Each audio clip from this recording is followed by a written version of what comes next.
दोनों मियाँ बीवी पियेंगे चाय। कैसा फटा हुआ गरीब करियो लड़का ये छेड़ रहा था इसको। इस चीज को कोई फील करके बोल देना तो ऐसा लगता है कि यार इस जमाने में ऐसा बेटा कहाँ मिलता है वो, लेकिन वाइफ आती है ना वो माँ की जगह ले लेती है। मेरी माँ से ज्यादा मेरी बीवी प्यार कर सकती है, पॉसिबल नहीं है भाई। माँ hello everyone, welcome back to my channel. कैसे हैं आप सभी? आई होप आप सब लोग अच्छे होंगे। तो आज मैं आप सभी के साथ अपनी सुबह की भागम दौड़ वाली क्लिप और भागम दौड़ मेरा कैसे होता है मैं वो सब शेयर करती हूँ। सुबह का समय है, 6:30 हो रहे थे। वैसे 6 बजे मैं उठना शुरू करती हूँ, करते 6:30 तक बिस्तर छोड़ती हूँ। और उसके बाद मैं आ गई हूँ किचन में आके आज मुझे बनाने थे छोले के साथ मैंने थोड़ा सा चावल रख दिया क्योंकि हमारे पतिदेव को चावल ज़्यादा पसंद है। और फिर मैं आटा गूंदूंगी। छोले यहाँ पे तब तक बॉईल होने के लिए रख दिया है और चावल रख दिया है, एक तरफ चाय रख दिया है और अब मैं यहाँ पे आटा गूंदूंगी। तो गाइस मेरा ना ये किचन का इतना सारा काम हो गया, मतलब अब मुझे सिर्फ रोटी बनानी है जो मैं धन्वी को छोड़ के आऊँगी तब बनाऊँगी। अब थोड़ा पहले 1 गिलास पानी पीऊँगी क्योंकि जब से उठी हूँ तब से जल्दी लगी धन्वी को कि मैं नहला दूँ। किचन का काम करते मैं धन्वी को उठा भी दी और धन्वी को नहला भी दी। ये 2 चीज़ मैंने कर लिया है। अब प्रॉपर टाइम किचन से निकल के अब धन्वी को टाइम दूंगी। थोड़ा सा पानी पी लूँ पहले।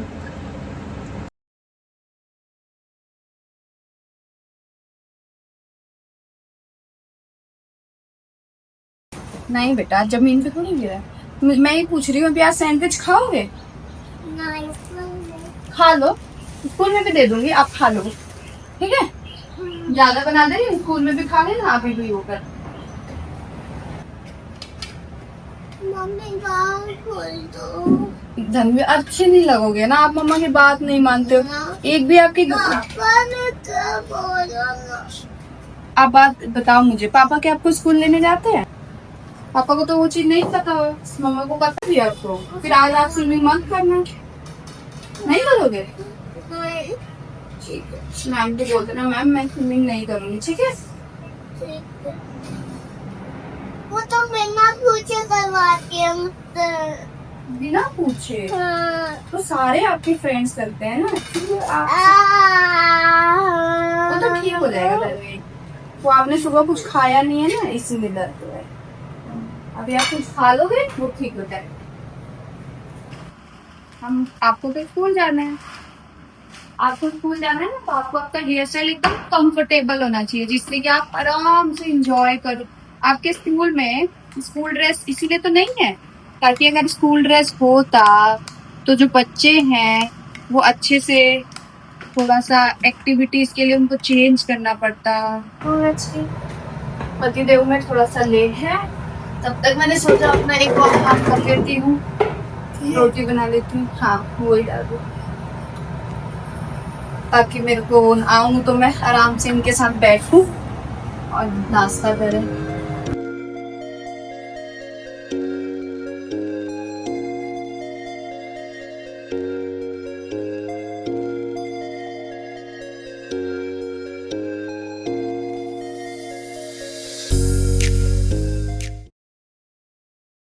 हम आ गए धन्वी को छोड़ के स्कूल से।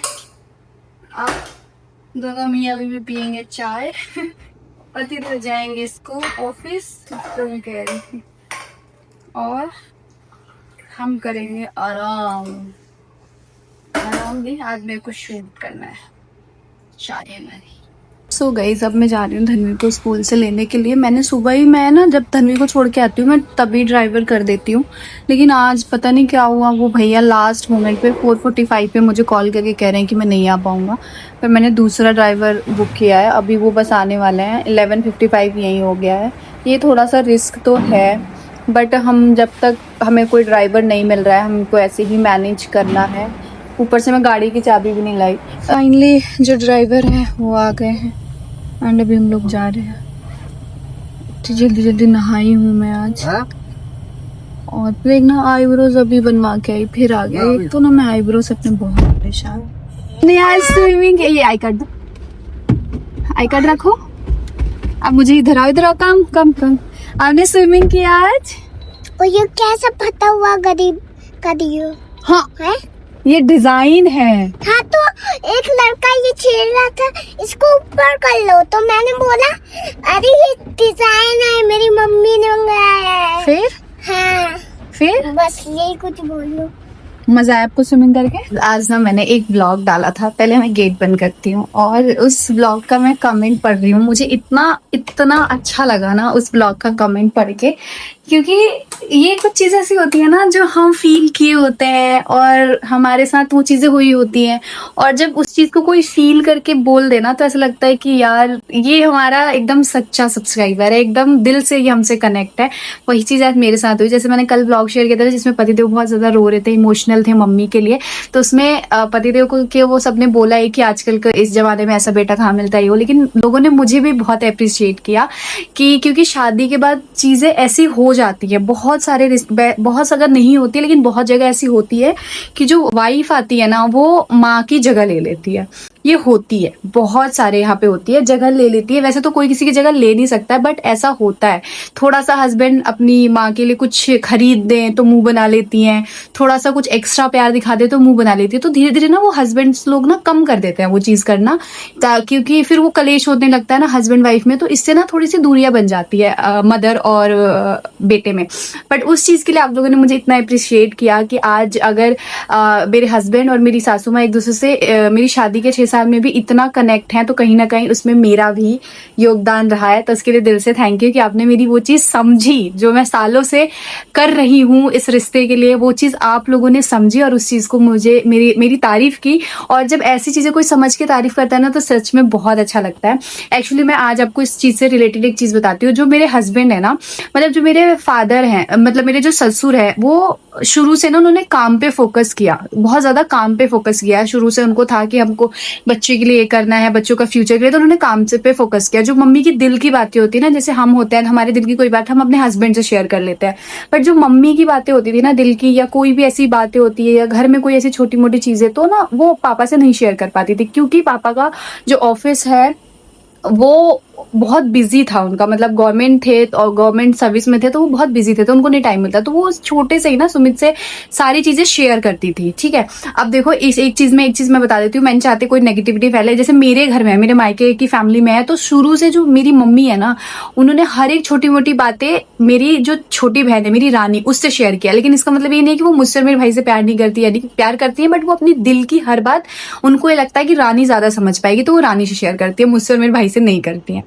तो वो चीज़ था इनके साथ, तो मम्मी ने इनसे शेयर किया, तो ये लोग ना इमोशनली भी बहुत ज़्यादा कनेक्ट हो गए एक दूसरे के साथ। और मेरी फिर शादी होके आई, तो मैं हमेशा से अपने हस्बैंड को चिढ़ाती हूँ कि आप ममाज बॉय हो, ममाज बॉय। मेरी शादी होके आई ना, तो शुरू के दिनों में मैं आपको बताऊँ इतनी खटपिट होती थी, क्योंकि कहीं ना कहीं मेरी मदर इन लॉ को ये लगने लगा था शुरू के दिनों में कि मैं उनकी जगह ले रही हूँ और मेरा बेटा मुझसे दूर रहा है। बट मैं ऐसा करती नहीं थी, मैं कोशिश करती थी कि उनको ये चीज़ फील ना हो। बट वो शुरू में कोई भी भाई अनजान लड़की आपके घर आई है आप, तो वो एक होता है हमारे, जैसे देखो एक ऑफिस में भी या कहीं भी ऐसा होता है ना कि थोड़ा सा इनसिक्योरिटीज हो जाती है, हर उसमें होता है। तो वो मेरी सासू माँ को के साथ भी हुआ था शुरू के डेज में।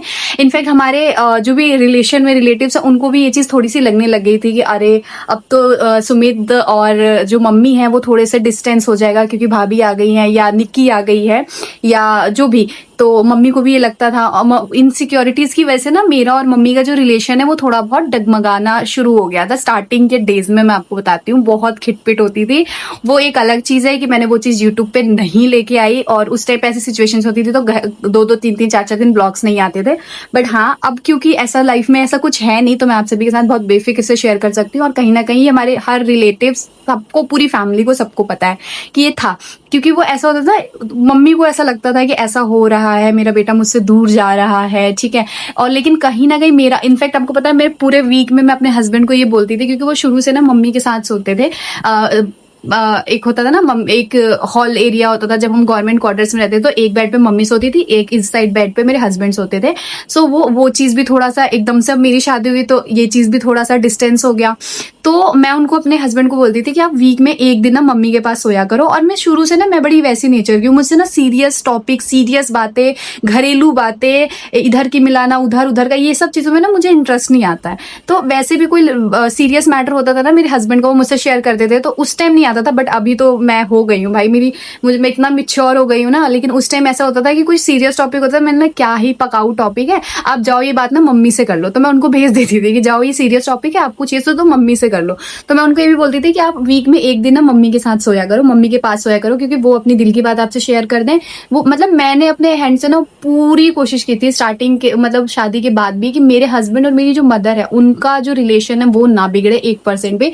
मतलब जितना मैं सोच सकती थी कि चलो एक दिन वहां सोएंगे तो अपनी बात मम्मी कह पाएंगी, उनकी बात तो, लेकिन फिर भी वो इनसिक्योरिटीज आ गई थी मम्मी के मन में कि ऐसा हो रहा है, ऐसा हो रहा है। थोड़ा बहुत उनको बुरा लगने लगता, क्योंकि भाई मम्मी को भी है कि उनको भी था कि वो अपने हर बात शेयर करती थी। फिर थोड़ी थोड़ी बातें ना मम्मी दिल में रखने लग गई, फिर उनकी तबीयत बिगड़ने लग गई, फिर कुछ कुछ चीज़ें ऐसी होने लग गई। बट उसके बाद से जैसे धीरे धीरे रिलेशन आगे बढ़ा ना, वैसे वैसे शायद आज की डेट में मेरी मदर इन लॉ उनको भी बहुत अच्छे से ये चीज़ समझ में आ गई है कि मेरी और सुमित की जगह हम दोनों के बीच में मैं कभी नहीं आ सकती हूँ। इनफैक्ट कोई भी नहीं आ सकता उन दोनों के बॉन्ड में, उन दोनों के रिलेशन में हम कोई भी नहीं आ सकता। और इस चीज़ के लिए मैं ब्लेस फील करती हूँ कि चलो फाइनली समझ में आ गया, वरना शुरू के दिन में तो बहुत दिक्कत होती थी यार। मतलब ऐसे छिड़ जाती थी, युद्ध हो जाता था। मतलब वैसे तो हमारी कभी नहीं हुई तू मैं वैसे वाली लड़ाई झगड़ा कभी नहीं हुआ है, लेकिन हाँ मुंह फुलौगल हमारे घर में चलता है, सबका है हमारे घर में। ये हम सबकी एक छोटी सी आदत है कि हम लोग मुंह से लड़ाई नहीं करते हैं, सबका है, हमारे पूरे खानदान में ये चीज़ है। हम लोग किसी को भी मुंह से बोल के लड़ाई नहीं करते हैं, चाहे हम कोई भी हो। हम लोग ना एक दूसरे से मुंह फुला लेते हैं, बात करना बंद कर देते हैं। ये हमारा शुरू से है, सबका है, ये पूरी फैमिली में हमारा एक होता है ना कुछ दिक्कत, वो वाला दिक्कत है। तो ये चीज़ है हमारी फैमिली में, ये चीज़ होता है।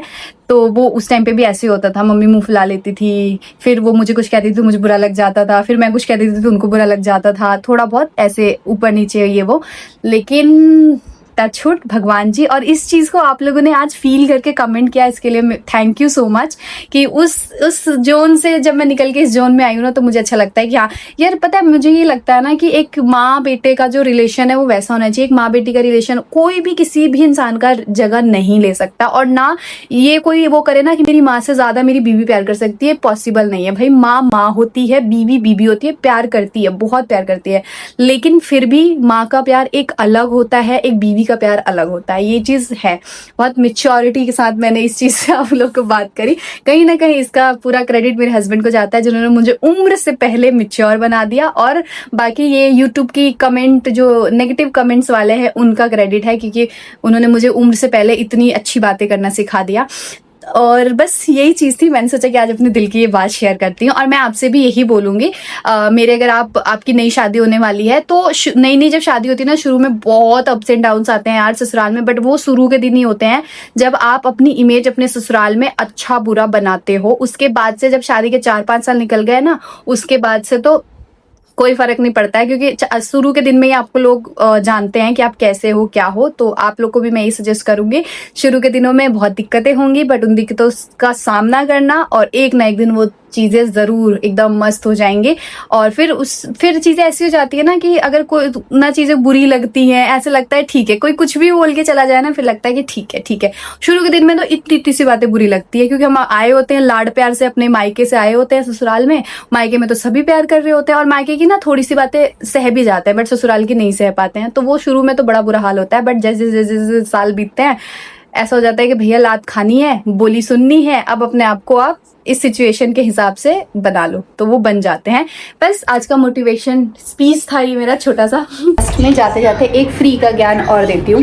कहीं ना एक लड़की के ऊपर डिपेंड करता है कि उसकी, थोड़ा सा ब्लॉग बना रही हूँ क्योंकि देखो मायके में आपके व्यवहार से आपके पति को इज्जत मिलती है, क्योंकि ये सच है। ससुराल में आपके व्यवहार से आपके समाज में आपके पति की इज्जत मिलती है।